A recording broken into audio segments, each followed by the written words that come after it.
In mathematics, the inverse of a function is a function that, in some fashion, undoes the effective. The inverse of is denoted. The statements y equals f and x equals f minus 1 are equivalent. Their two derivatives, assuming they exist, are reciprocal, as the Leibniz notation suggests, that is, this is a direct consequence of the chain rule, since and the derivative of with respect to is 1. Writing explicitly the dependence of on and the point at which the differentiation takes place, and using Lagrange's notation, the formula for the derivative of the inverse becomes geometrically. A function and inverse function have graphs that are reflections in the line y equals x. This reflection operation turns the gradient of any line into its reciprocal, assuming that has an inverse in a neighborhood of and that its derivative at that point is non-zero. Its inverse is guaranteed to be differentiable it and have a derivative given by the above formula. Examples: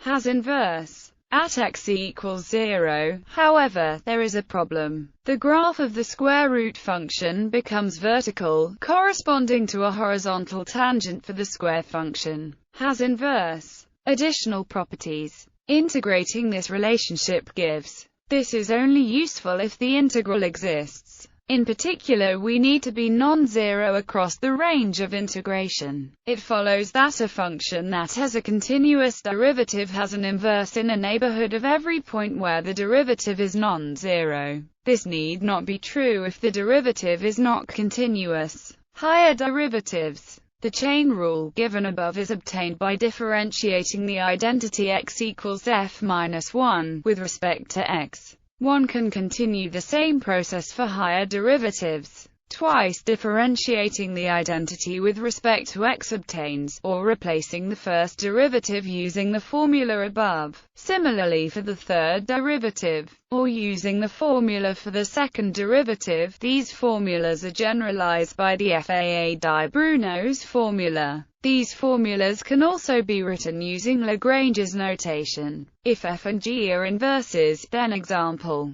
has the inverse, using the formula for the second derivative of the inverse function, so that which agrees with the direct calculation.